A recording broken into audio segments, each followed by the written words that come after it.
مفتی طارق مسعود lectures. Sialkot اور گجرانوالہ کبھی آپ جائیں، آپ ناشتے میں وہاں پائے کھائیں گے، اتنے پائے کھائے جاتے ہیں ماشاءاللہ، لوگ کہتے ہیں کہ بھینسیں کیا یہاں اینٹوں پہ کھڑی ہوتی ہیں کہ سارے پائے تو لوگ کھا جاتے ہیں۔ بھائی خوراکیں خوراکیں۔ گجرانوالہ ایک شہر ہے پنجاب میں، تو وہاں مشہور ہے کہ ان سے پوچھو کہاں جا رہے ہو، کہتے ہیں کھانا کھانے جا رہا ہوں۔ پوچھو کہاں سے آ رہے ہو، کہتے ہیں کھانا کھا کے آ رہا ہوں۔ تو خوراکیں، اور ہم کراچی والوں کی خوراکیں ایسی ہیں کہ ایک بہت ہی باریک سے بندے سے کسی نے پوچھا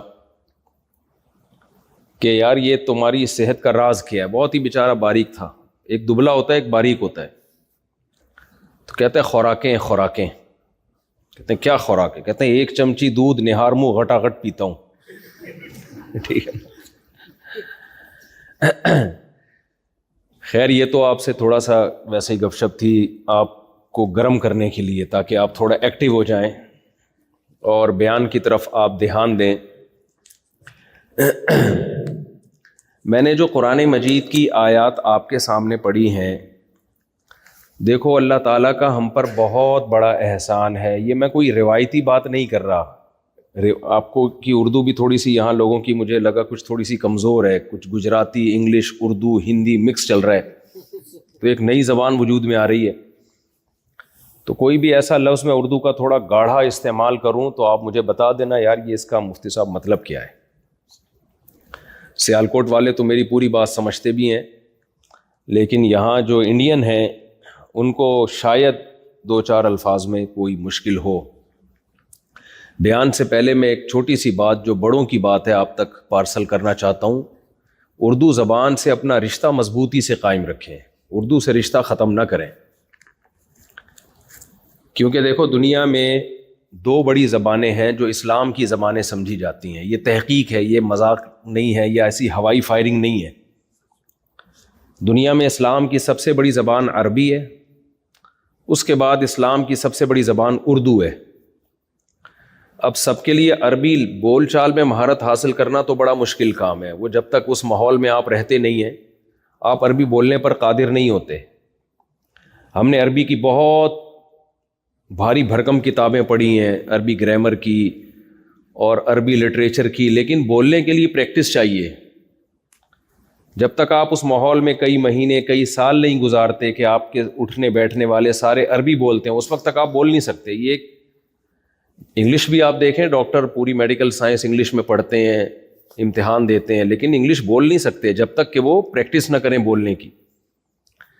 تو ہمارے پاس اسلام کے لیے دو ہی زبانیں ہیں، سب سے بہتر تو یہ تھا کہ ہم سب عربی سیکھ لیتے، بول چال وہ مشکل ہے ہر ایک کے لیے۔ تو ایک دوسری ہماری جو زبان ہے جو ہمیں ورثے میں ملی ہے، انڈیا پاکستان کی مشترکہ زبان ہے، وہ تو اردو ہے۔ اسی کا دوسرا نام ہندی ہے، جس کو بلا وجہ خام خواہ میں ہندی کہہ دیا اور بلا وجہ پھڈے بازی میں لگ گئے کہ وہ ہندی ہے یہ اردو ہے۔ بھائی ایک ہی زبان ہے، انگریز نے توڑ کے جو ہے نا زبانوں کو تقسیم کر کے گیا ہے، جانے سے پہلے بڑے الٹے کام کر کے گیا ہے، کیونکہ اردو ہندی ہے، ہندی اردو ہے۔ گرامر سے پتہ چلتا ہے کسی زبان کا، تو گرامر سیم ہے دونوں کی، سینٹینس ایک ہی جیسے بنتے ہیں۔ اب انہوں نے کیا کیا کہ اردو زبان میں جو فارسی عربی کے الفاظ تھے اس کی جگہ دوسری سنسکرت زبان کے الفاظ لانا شروع کر دیے، اس میں ایڈ کر دیے، ورنہ ہندی اردو الگ الگ زبانیں قطعاً نہیں ہیں۔ تو رسم الخط کو چینج کر دیا، بس لکھنے کا جو طریقہ ہے اس کو چینج کر دیا۔ تو آپ اس کو اردو کو ہندی کہہ لو، ہمیں کوئی اعتراض نہیں ہے، ہندی کو اردو کہہ لو، ہمیں کوئی اعتراض نہیں ہے، لیکن اس زبان کی حفاظت کرو، چاہے اس کو ہندی کہو چاہے اس کو اردو کہو، بھلے ہندی کی حفاظت کر لو، ہمیں کوئی اعتراض نہیں ہے۔ بھائی آپ ہندی کہہ کے اس کو بچاؤ، لیکن آپ کو اس زبان کو بچانا پڑے گا تاکہ آپ کا مذہب سے رشتہ قائم رہے، اور مذہب سے رشتہ قائم رہنے سے فائدہ کیا ہوگا؟ آپ کو کیا رشتہ قائم کرتے ہو؟ نانا بھائی صاحب مذہب سے رشتہ قائم نہیں ہے، ان کے آپس میں رشتے ہی ختم ہو گئے۔ اب آپ کہو گے آپس میں رشتے ختم ہو گئے تو کیا ہو گیا؟ ہر سوال کا جواب جب تک نہ دیا جائے تو بات بنتی نہیں ہے. بھائی انگریز نے اتنی ترقی کر لی، آپس کے رشتے ہیں ان کے؟ نہیں ہیں. تو رشتے قائم کرنے سے کیا ہوتا ہے؟ بھائی رشتے قائم کرنے سے انسان کی فطرت ہے رشتوں کو بچانا، رشتوں میں رہنا. فطرت سے بغاوت کر کے آپ ترقی تو کر سکتے ہیں، خوش نہیں رہ سکتے. سمجھتے ہو گے نہیں سمجھتے؟ آپ کو خوشی کے لیے مصنوعی طریقے چاہیے ہوں گے. تو اگر اپنے کلچر کو بچانا ہے، اپنے رشتوں کو بچانا ہے تو مذہب کو بچانا پڑے گا، اور مذہب کو بچانے کے لیے اس زبان کو بچانا پڑے گا جس سے آپ کا مذہب سے لنک مضبوط ہوتا ہے. وہ کون سی زبان ہے؟ اردو یا ہندی کہہ لو آپ اس کو. ہاں علماء مدارس میں عربی سیکھتے ہیں، وہ تو سیکھتے رہیں گے، وہ تو پوری دنیا میں سیکھتے ہیں. تو پبلک کے لیے جو زبان ہے جو آپ کے لیے آسان ہے، جس کا کیونکہ اس کو سیکھنا نہیں آپ نے بچانا ہے، تو بچانا آسان ہوتا ہے، سیکھنا مشکل ہوتا ہے. تو ابھی بچا لو اس کو. میں یورپ امریکہ میں بھی لوگوں کو یہ بات کہہ کے آیا ہوں وہاں پہ کہ بھائی جو انڈین، پاکستانی امریکہ جاتے ہیں، دنیا بھر میں جہاں جہاں جاتے ہیں، اپنی زبان کو محفوظ رکھو، اپنی زبان کو ضائع مت ہونے دو، ورنہ آپ کا رشتہ علماء سے کٹے گا اور پھر آہستہ آہستہ مذہب سے کٹے گا. حضرت مولانا ابو الحسن علی ندوی رحمہ اللہ تعالی بنگلہ دیش گئے. جب بنگلہ دیش پاکستان سے ٹوٹ کے الگ ہوا تو وہاں انہوں نے بیان کیا کہ دیکھو پاکستان سے تم الگ ہو گئے، وہ ایک الگ بحث ہے، لیکن اردو سے رشتہ مت توڑنا پاکستان سے دشمنی میں. ایسا نہ ہو پاکستان سے تم نے علیحدگی اختیار کی تو اردو سے بھی علیحدگی اختیار کر لو، اردو سے رشتہ جوڑ کے رکھنا پڑے گا تمہیں. تو مولانا ابو الحسن علی ندوی رحمۃ اللہ علیہ تو بہت بڑے مفکر تھے، اور جو پیش گوئیاں انہوں نے اس دور میں کی تھیں آج وہ من وعن پوری ثابت ہو رہی ہیں. تو ان کی بہت ساری باتیں انشاءاللہ میں یہاں مزید بیانات میں مولانا ابو الحسن علی ندوی رحمہ اللہ تعالیٰ کی کچھ باتیں میں انشاءاللہ بیانات میں ذکر کروں گا موقع بموقع. یہاں میرے 3 بیانات اور ہیں. تو ان کا ایک بڑی ایک سوچ تھی ان کی کہ امت کو کس ٹریک پہ چلنا چاہیے، روایتی انداز سے ہمیں تھوڑا سا ہٹنا چاہیے ورنہ ہم آگے نہیں جا سکیں گے. خیر، میں نے جو قرآن مجید کی آیت آپ کے سامنے پڑھی ہے، جب بھی قرآن کی کوئی آیت پڑھتا ہوں دل میں ایک خیال آتا ہے کہ اللہ کا ہم پہ سب سے بڑا احسان یہ ہے کہ اللہ نے ہمیں اسلام دیا. اگر ہمیں اسلام نہ پتہ چلتا نا تو ہم میں اور جانوروں میں کوئی فرق نہیں ہوتا. آپ کہہ سکتے ہو یار کس قسم کی باتیں کر رہے ہو مفتی صاحب، آپ کو ہم نے بیان کے لیے بلایا ہے، فلسفہ جھاڑنے کے لیے؟ بولو نہیں بولو. یہ کیا باتیں کر رہے ہو کہ اگر ہم اسلام سے ہمارا رشتہ نہ ہوتا تو ہم میں اور جانوروں میں کوئی فرق نہ ہوتا؟ تو کیا مطلب غیر مسلموں کا اسلام سے رشتہ ہے؟ نہیں ہے. تو کیا وہ انسان نہیں ہے؟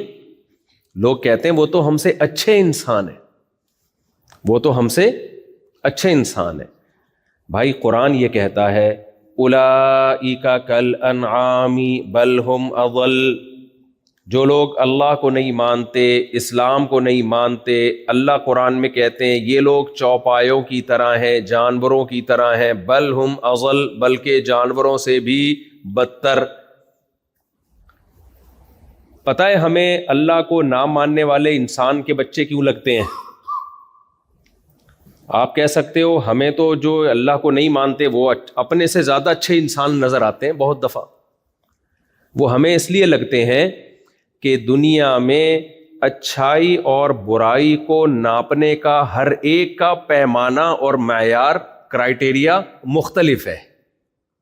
سمجھتے ہو کہ نہیں سمجھتے؟ نہیں سمجھ میں آ رہی. مجھے لگ رہا ہے اوپر سے گزر رہا ہے بیان. آ رہا ہے سمجھ میں؟ اچھا دیکھو میں ایک مثال سے بات سمجھاتا ہوں.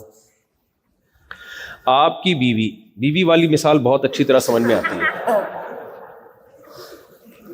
آپ کی بیوی کے لیے آپ اچھے شوہر ہو جب آپ اس کا نان نفقہ پورا کرتے ہو، اسے محبت دیتے ہو، دوستوں میں بالکل بھی نہیں بیٹھتے، ماں باپ پہ اور بیوی بچوں پہ، ماں باپ پہ بہن بھائیوں پہ بالکل بھی خرچ نہیں کرتے، ساری دولت لا کے کس کی جھولی میں ڈال دیتے ہو؟ بیگم صاحبہ کی. دوسری شادی کی کبھی بھی بات نہیں کرتے، لعنت بھیجتے ہو صبح شام دوسری شادی پہ. اور اپنی بیوی کو میرے بیان سننے سے بھی منع کرتے ہو، تو آپ کی بیوی کی نظر میں آپ سے اچھا انسان دنیا میں کوئی ہوگا؟ ہے بھائی، ادھر توجہ، آپ کی بیوی کے لیے آپ سے اچھا انسان دنیا میں کوئی ہوگا؟ بالکل نہیں ہوگا۔ لیکن آپ دوستوں کی نظر میں اچھے نہیں ہوگے، ماں کی نظر میں اچھے نہیں ہوگے، بہن بھائیوں کی نظر میں آپ اچھے نہیں ہوگے۔ تو پتہ چلا بیوی کے لیے جب بیوی کسی مرد کے بارے میں کہتی ہے اچھا یا برا تو اس کا کرائیٹیریا الگ ہے، دوستوں کے لیے کرائیٹیریا الگ ہے۔ آپ کسی کمپنی میں جاب کرتے ہو ہیں بھائی، مثال کے طور پر یہ یاسین بھائی ہیں، انہوں نے اپنی کمپنی میں کسی کو ملازمت کے طور پہ رکھا اور وہ ایک دم صبح 8 بجے ٹائم پہ پہنچتا ہے اور اوور ٹائم بھی لگاتا ہے اور اضافی تنخواہ بھی نہیں لیتا، بہت ایمانداری سے کام کرتا ہے وہ۔ تو یہ یاسین بھائی کیا کہیں گے؟ 2 نمبر آدمی ہے، 1 نمبر آدمی ہے؟ لیکن ان کو کسی نے آ کے بتایا کہ یاسین بھائی یہ آدمی ایسا ہے کہ یہ رات کو چرس پیتا ہے بیٹھ کے، یا اس کا اپنی بیوی کے ساتھ اچھا سلوک نہیں ہے، لیکن ٹائم پہ آ رہا ہے، ٹائم پہ جا رہا ہے، انہوں نے جو کام اس کے ذمے لگایا اس میں وہ 1 نمبر ہے، تو کیا یہ اس کو اپنی کمپنی سے آؤٹ کریں گے؟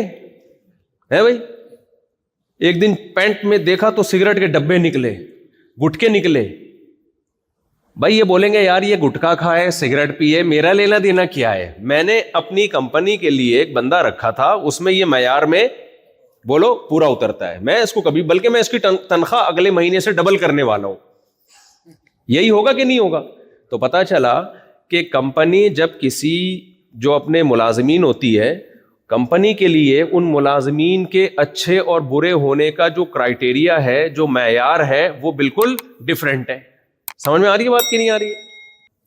اچھا، گھر میں آپ 5 وقت کے نمازی ہو، اتنی بڑی آپ کی داڑھی ہے، شیمپو سے نہاتے ہو روزانہ، ڈیٹول سے نہاتے ہو، تیزاب سے نہاتے ہو، کما کے نہیں لاتے،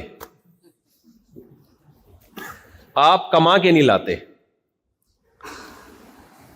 اور ایک بیٹا باپ کا ایسا ہے جو میلا کچیلا گندا، کبھی نماز نہیں پڑھی، کما کے جتنا کماتا ہے ساری رقم باپ کی جھولی میں لا کے ڈال دیتا ہے۔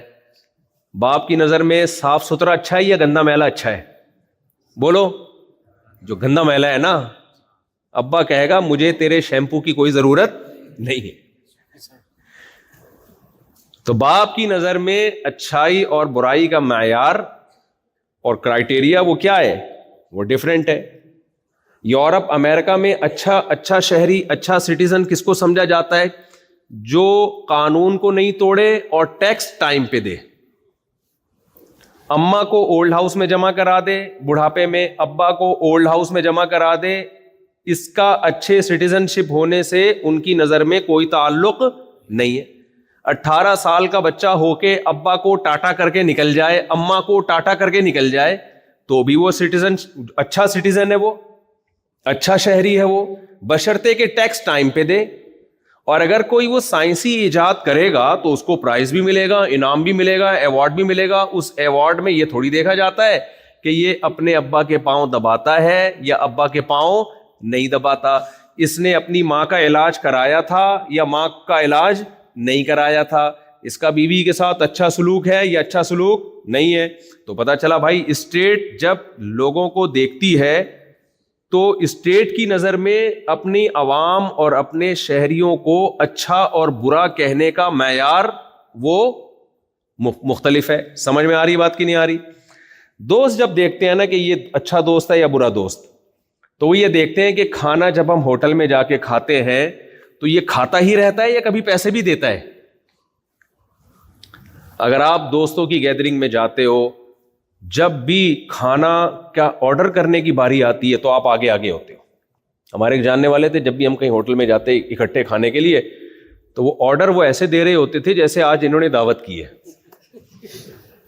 میں بھی کئی دفعہ دھوکے میں آیا، میں نے کہا شاید دعوت، مجھے خیال ہوا کہ ملایا تو میں ہوں، دعوت تو میں نے کرنے کا پروگرام تھا، لیکن شاید ان کا آج سخاوت کا دریا بہہ رہا ہے اور آج ان کو خیال آیا کہ یار مفتی صاحب کی دعوت کریں، تو یہ لے آ، یہ لے آ، یہ اتنی چاپیں، اتنے اتنی بہاری بوٹی، اتنے کباب، اتنی پلاؤ، اتنی بریانی. تو میں سمجھ بیٹھا کہ میں نے کہا شاید یہ دعوت کر رہے ہیں. تو اب اگر ایک آدمی جب دوستوں کی گیدرنگ میں جائے ہمیشہ آرڈر ہی دیتا رہے، پیسے کبھی بھی نہ دے، تو دوستوں کی نظر میں وہ اچھا ہوگا برا ہوگا؟ برا ہوگا بھائی. تو ہر شخص دوسرے کو الگ نظر سے دیکھتا ہے. تو میرے بھائی ہر آدمی کا دوسرے کو جاننے کا، ناپنے کا معیار اور پیمانہ دوسرے سے ڈفرینٹ ہے. اب اس میں سچی مچی والا جو اوریجنل پیمانہ کس کا ہے بھائی، یہ کیسے فیصلہ کریں گے؟ اور آگے چلتا ہوں، میں مثال دیتا ہوں. دیکھیں دنیا میں جتنی بڑی بڑی مہذب قومیں ہیں نا، وہ ساری قومیں پینے پلانے کو الاؤ کرتی ہیں. پینا سمجھتے ہو آپ لوگ؟ تو یہاں رہتے ہو آپ، تو صبح شام دیکھ رہے ہو لوگوں کو پیتے ہوئے. شراب پینے کو کیا سمجھتے ہیں؟ جائز سمجھتے ہیں. کہتے کوئی بات نہیں، اس کا اپنا پرسنل معاملہ ہے. اگر کوئی آدھی بوتل ایک بوتل پی لیتا ہے. جب بھی میں یہ پینے پلانے کی بات کرتا ہوں مجھے ایک شعر یاد آتا ہے، جو پرانے لوگ ہیں وہ سن سن کے شاید بور ہو جائیں، لیکن نئے لوگوں کو بڑا مزہ آئے گا. جو نیا نیا اللہ معاف فرمائے، اللہ سب کو شراب سے بچائے. لیکن شرابی جو شراب اتنی غلیظ، اتنی گندی، اتنی پلید، اتنی ناپاک چیز کے شریعت نے حکم دیا آپ یہاں یہ حد جاری نہ کر دینا. یہ شریعت کا حکم ہے، جو جہاں اسلامی حکومت ہوگی تو خلیفہ کو یہ اجازت ہے، آپ یہ خود نہ کر لینا یہ کام، ورنہ لینے کے دینے پڑ جائیں گے. تو شریعت کا حکم کیا ہے؟ جو شراب پیے اسے چوک میں پبلک کے سامنے 80 کوڑے مارو. کیا حکم ہے شریعت کا؟ جو شراب پیے اسے چوک میں لے جا کے 80 کوڑے مارو. کتنی بری چیز ہے نا شریعت کی نظر میں. اب شریعت کا کرائٹیریا معیار ایک الگ ہے، لیکن دنیا کی نظر میں ہم جب گوروں سے پوچھتے ہیں کہ یار تم شراب پیتے ہو تمہیں نشہ نہیں آتا؟ نیا نیا جو آدمی شراب پیے گا وہ تو ایک ڈھکن ہی گھوم جائے گا نا. اس پہ شاعر کا ایک شعر ہے، جو ذرا سی پی کے بہک گیا. سہیل بھائی نہیں ہے ورنہ آج ان کی روح خوش ہو جاتی. ملاوی میں ہمارے ساتھ سہیل بھائی تھے، وہ شاعری سے بڑی دلچسپی ہے، گجراتی، لیکن اردو شاعری بڑی اچھی کرتے ہیں. تو جو ذرا سی پی کے بہک گیا، شاعروں کو اپنے میکدے جو شراب خانہ ہوتا ہے نا اس پہ کتنا فخر ہوتا ہے. اتنی غلیظ، اتنی گندی، اتنی پلید کے کپڑوں پہ لگ جائے تو نماز نہیں ہوتی. دنیا میں جتنے جرائم ہیں نا، ان جرائم میں سب سے بڑی وجہ کیا ہے؟ شراب. اب باہر ملکوں میں جائیں، قانون اتنا سخت ہے، کسی کو سگنل توڑنے کی اجازت نہیں، اور ایسی آرگنائز قومیں کہ توڑتی بھی نہیں ہے، ان کی ٹریننگ ہو چکی ہے. پھر بھی اتنے جرائم ہوتے ہیں، اتنے حادثات ہوتے ہیں. جب آپ تحقیق کرو گے تو ان حادثات کی تہ میں جب آپ جاؤ گے تو شراب نظر آئے گی. بھائی وہ اتنی 1-2 ڈھکن زیادہ پی لیے تھے تو دماغ کیا ہو گیا؟ کنٹرول سے باہر. اس کی گردن توڑ دی، اس کو بعد میں جب ہوش آئے تو پتا چلا یہ کیا کر دیا میں نے. تو اتنی غلیظ چیز، لیکن شرابی کبھی نہیں مانے گا کہ گندی چیز ہے. اس کا جو معیار ہے وہ شریعت کے معیار سے الگ. ہم جب شرابی سے کہتے ہیں یار یہ بوتل پی کے تمہیں نشہ نہیں آتا، تو وہ کیا کہتا ہے؟ جو ذرا سی پی کے بہک گیا اسے میکدے سے نکال دو. یہاں اہل ظرف کا کام ہے، یہاں تنگ نظر کا گزر نہیں. یہاں جو چھوٹے گھٹیا نیچ قسم کے لوگ ہیں نا، جو 2 ڈھکن پی کے ان کا دماغ آؤٹ ہو جائے، ان بے شرموں کو اس میکدے سے باہر کرو. سمجھ آ رہی ہے؟ ذرا سی پی کے دماغ آؤٹ ہو جاتا ہے. یہاں بڑے بڑے ظرف کہ پورے پورے کنستر پی جائیں کچھ بھی نہیں ہو، تو یہ شراب خانہ ان لوگوں کے لیے. اب دیکھو، جو حالانکہ جو ذرا سی پی کے بہک جائے وہ تو اچھا انسان ہے نا، کبھی پی نہیں اس نے، اتفاق سے 2 ڈھکن سے دماغ آؤٹ ہو گیا، تو یہ برا ہونے کی علامت ہے اچھا ہونے کی علامت ہے؟ مجھے یاد ہے ایک دفعہ میرے دانتوں میں کچھ مسئلہ ہوا تو ایک قبلہ حکیم کے پاس چلا گیا میں. ہمارے ہاں پاکستان میں نا جتنے بھی حکیم ہیں سب قبلہ ہوتے ہیں، وہ چھوٹا حکیم کوئی ہوتا ہی نہیں ہے، سارے قبلے حکیم ہی ہوتے ہیں، بڑے ہی ہوتے ہیں، چھوٹے میں نے آج تک نہیں دیکھے. تو وہ حکیم صاحب نے کیا کیا، مجھے کوئی منجن دیا دانت پہ لگانے کے لیے اپنے مطب میں، کلینک میں جہاں. میں نے جب ذرا سا لگایا تو دماغ میرا سخت چکرایا ہے، الٹی آنی شروع ہو گئی ہوں، پاگل ہو گیا میں، بالکل ایسے چکر کھا رہا ہوں، دائیں بائیں گر رہا ہوں. اس نے بولا کیا ہو گیا بھائی آپ کو؟ میں نے کہا کیا لگا دیا بھائی؟ کھایا نہیں ہے، صرف زبان دانتوں پہ لگایا ہے. تو کلیاں کروائیں اور پتہ نہیں کبھی شہد کھلا رہا ہے، وہ بھی ڈر گیا کہ یار